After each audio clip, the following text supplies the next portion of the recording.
महिलाओं को शरण। भगवान बुद्ध प्रारंभ में महिलाओं को बौद्ध संघ में प्रवेश देने के विरुद्ध थे। वे कहा करते थे कि यदि महिलाओं को संघ में सम्मिलित न करें तो संघ हजारों वर्ष रहेगा, किंतु महिलाओं के सम्मिलित कर लेने से यह संघ 500 वर्ष भी नहीं टिक सकेगा। भगवान बुद्ध के परम शिष्य आनंद कहा करते थे कि बुद्ध का यह सिद्धांत उन्हें कभी पसंद नहीं आया। एक बार अपने पिता की मृत्यु के समय तथागत गौतम कपिलवस्तु पधारे। पिता का अंतिम संस्कार करके जब वे जाने लगे तो प्रजापति ने संघ में प्रवेश की अनुमति मांगी। तब भगवान बुद्ध ने उनसे कहा, माता, आत्मशुद्धि के लिए संघ में सम्मिलित होना आवश्यक नहीं है। घर में रहकर भी यह ज्ञान प्राप्त किया जा सकता है। परंतु आनंद के कहने पर भगवान बुद्ध को स्त्रियों के लिए भी बौद्ध संघ के द्वार खोलने पड़े। आनंद ने अपना तर्क देते हुए कहा था, प्रभु, धर्म स्त्री और पुरुष में भेद नहीं मानता। स्त्रियों को भी संघ में प्रवेश पाने का पूरा अधिकार है। मानवता प्रथम। मानव सेवा ही हमारा सबसे बड़ा धर्म है। तथागत अपने शिष्यों को मानव सेवा का मूल मंत्र समझा रहे थे। इसी संदर्भ में उन्होंने शिष्यों को एक कथा सुनाई। एक राजा वेश बदलकर रात के समय भ्रमण किया करता था कि कहीं कोई अधिकारी उनकी प्रजा को सता तो नहीं रहा है, कोई दुखी तो नहीं है, या कोई बदमाश लुटेरा इधर उधर तो नहीं घूम रहा है। एक रात को भ्रमण करते हुए राजा नदी के किनारे पहुंचा। सोचता कि कोई बदमाश पकड़ में आ सकता है। उसने देखा कि वहां एक युवक लेटा हुआ है। राजा ने पास जाकर पूछा, तुम कौन हो? युवक पहले तो एक अजनबी को इतनी रात गए घोड़े पर देखकर सहम गया। फिर बोला, मैं लक्ष्मीबाई का दामाद हूं, अपनी घरवाली को लेने जा रहा हूं, पर मुझे इतनी जोर का बुखार चढ़ा है कि मैं एक कदम भी नहीं चल सकता। सोचा रात को यहां आराम कर लूं तो सवेरे चलने लायक हो जाऊंगा। राजा ने उसके माथे पर हाथ रखा तो वास्तव में मारे बुखार से वह तप रहा था। राजा ने कहा, जाड़े के दिन हैं, यहां बियाबान में अकेले रहना ठीक नहीं है, चलो तुम्हें पहुंचाए देता हूं। राजा वेश बदले हुए था, इसलिए युवक पहचान नहीं पाया। उसे उठाकर बैठाते हुए राजा बोला, तुम बीमार हो, घोड़े पर बैठ जा, मैं घोड़े की लगाम पकड़कर साथ साथ चलता हूं। सहारा देकर उसने बीमार युवक को घोड़े पर बैठा दिया और लक्ष्मी के घर की ओर चल दिया। रास्ते में युवक से पूछताछ में उसने मालूम कर लिया कि वह राजमहल में काम करने वाली जमादारिन लक्ष्मी का दामाद है। राजा उसे लेकर लक्ष्मी के घर पहुंचा। दरवाजा खटखटाकर उसने लक्ष्मी को आवाज दी। दरवाजा खोलते ही लक्ष्मीबाई ने जो दृश्य देखा तो वह अपनी आंखों पर विश्वास नहीं कर सकी। वह राजा के पैरों में गिर पड़ी और क्षमा मांगने लगी। राजा ने कहा, लक्ष्मी, तुम यह क्यों भूल जाती हो कि मैं राजा बाद में हूं और मानव पहले। मानव होने के नाते मानवता मेरा पहला धर्म है। भगवान का वादा, ईश्वर हर जगह हर रूप में कहीं भी प्रकट हो सकता है। वह तो दो अंतर्यामी हैं। महात्मा बुद्ध ने अपने प्रिय शिष्यों को ईश्वर की महिमा की कथा सुनाते हुए कहा, एक वृद्धा थी, सदा भगवान के ध्यान में लगी रहती थी। अपने हाथों का बना खाना भगवान को खिलाने की उसकी बड़ी इच्छा थी। एक बार भगवान ने उसके स्वप्न में आकर कहा, मैं कल जरूर तुम्हारे हाथों का खाना खाऊंगा। वृद्धा खुश हुई, भगवान के लिए बढ़िया खाना बनाने की सोची। दुकान से रसोई का सामान लेकर लौटी तो घर के चबूतरे पर एक बूढ़े विपन्न दंपति दिखाई पड़े। बदन पर चीथड़े, बिखरे सूखे बाल, सर्दी में कांपते शरीर। वृद्ध ने कहा, माता, 2 दिन से भूखे हैं, हमें थोड़ा सा खाना दे दो। वृद्धा का मन व्याकुल हुआ। ये चीजें भगवान के लिए हैं और फिर से खरीदने के लिए पैसा भी नहीं है, क्या किया जाए? थोड़ा हिचकिचाई, फिर उसने सोचा भगवान आए तो और एक बार आने को कहूंगी। आखिर भगवान तो इनके जैसे भूखे नहीं होंगे न। बस वृद्धा ने जल्दी खाना बनाया, उन्हें प्यार से खिलाया। अब उसके मन में शांति और अपार संतोष था। भगवान तो नहीं आए। रात को फिर भगवान ने दर्शन दिए तो वृद्धा ने पूछा, भगवान आपने वादा नहीं निभाया, आप नहीं आए। आपने अच्छा किया, वरना आप आते तो भी खिलाने को मेरे घर में आज कुछ नहीं था। भगवान ने मुस्कुराकर कहा, मैंने वादा निभाया, तुमने मुझे और मेरी देवी को प्यार से खाना खिलाया। इतना कहकर भगवान अंतर्धान हो गए। स्नेह का मूल्य। स्नेह ही संसार में एकमात्र ऐसा शब्द है जो एक दूसरे को पास लाता है।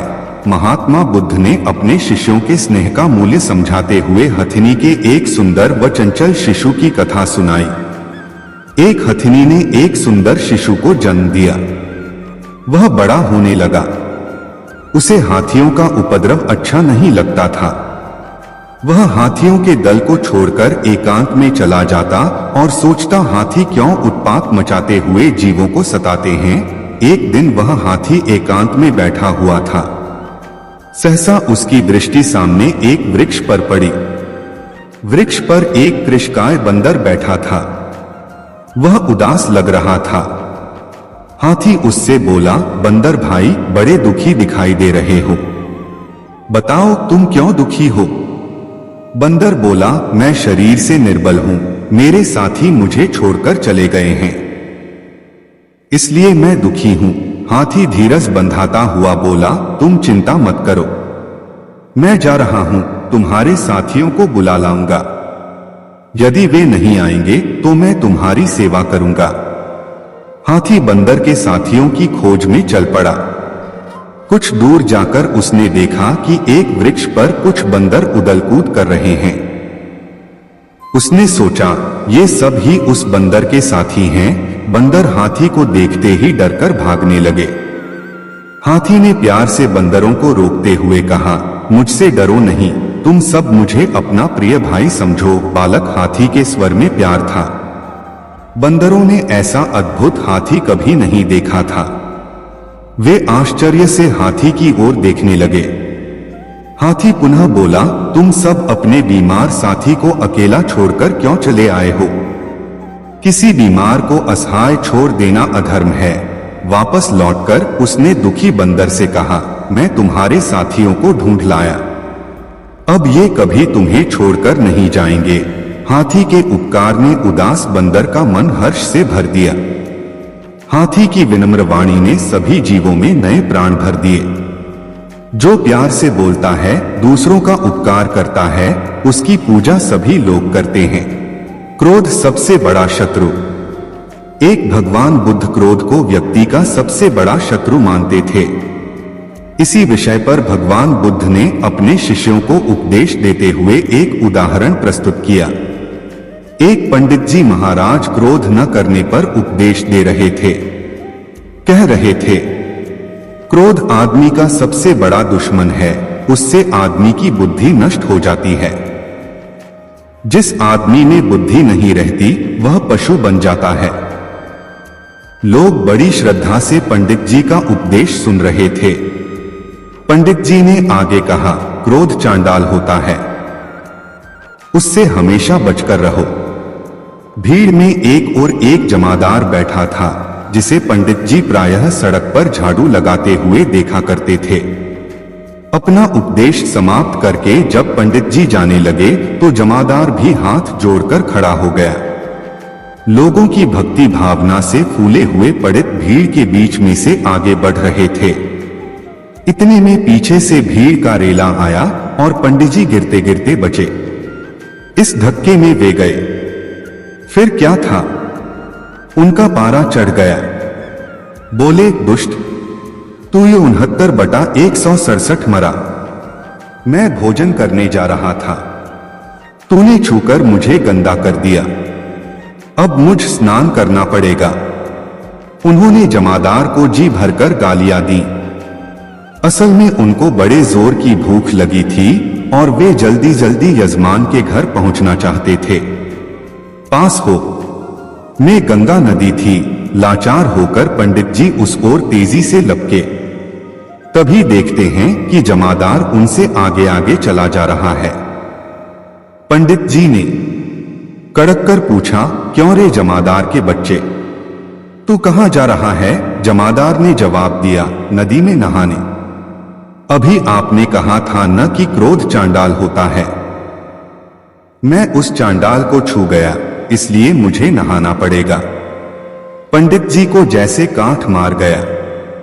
वे आगे एक भी शब्द न कह सके और जमादार का मुंह ताकते रह गए। भगवान बुद्ध की कथा सुनकर शिष्य अपनी हंसी न रोक सके और सभी खिलखिलाकर हंस दिए। बुराई की जड़। किसी सी नगर में एक व्यक्ति रहता था। उसके आंगन में एक पौधा उग आया। कुछ दिनों बाद वह पौधा बड़ा हो गया और उस पर फल लगे। एक दिन एक फल पककर नीचे गिरा। उसे एक कुत्ते ने मुंह में दबा लिया। देखते देखते कुत्ते के प्राण निकल गए। आदमी ने सोचा, होगी कोई बात। उसका ध्यान फल की ओर नहीं गया। कुछ समय बाद पड़ोसी का लड़का आया।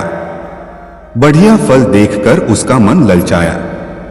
उसने एक फल तोड़ा और जैसे ही दांत से काटा कि वह बेजान होकर गिर पड़ा। अब वह व्यक्ति समझ गया कि यह विषवृक्ष है। उसे बड़ा गुस्सा आया। उसने कुल्हाड़ी ली और वृक्ष के सारे फल काट काट कर गिरा दिए। लेकिन थोड़े दिन बाद फिर फल उग आए और इस बार पहले से भी बड़े बड़े फल लगे। उसने फिर कुल्हाड़ी उठाई और एक एक शाखा को काट डाला। न रहेगा बांस न बजेगी बांसुरी। उसने चैन की सांस ली। परंतु कुछ ही दिन बाद सारा पेड़ फिर लहलहा उठा और फलों से लग गया। आदमी ने सिर पकड़ लिया। अब वह क्या करे? वह व्यक्ति बुद्ध की शरण में गया और सारा हाल कह सुनाया। सारा हाल सुनकर बुद्ध ने कहा, तुम बड़े भोले हो। तुमने फल तोड़े, शाखाएं काटी, पर यह नहीं सोचा कि जब तक जड़ रहेगी, पेड़ रहेगा, तब तक फल आते रहेंगे। तुम चाहते हो कि इस बला से छुटकारा मिले तो इसकी जड़ को काटो। उस व्यक्ति को बोध हुआ। तब उसने समझा कि बुराई की ऊपरी काट छांट से वह नहीं मिटती, उसकी जड़ काटनी चाहिए। उसने कुल्हाड़ी लेकर पेड़ की जड़ को काट दिया और हमेशा के लिए चिंता से मुक्त हो गया।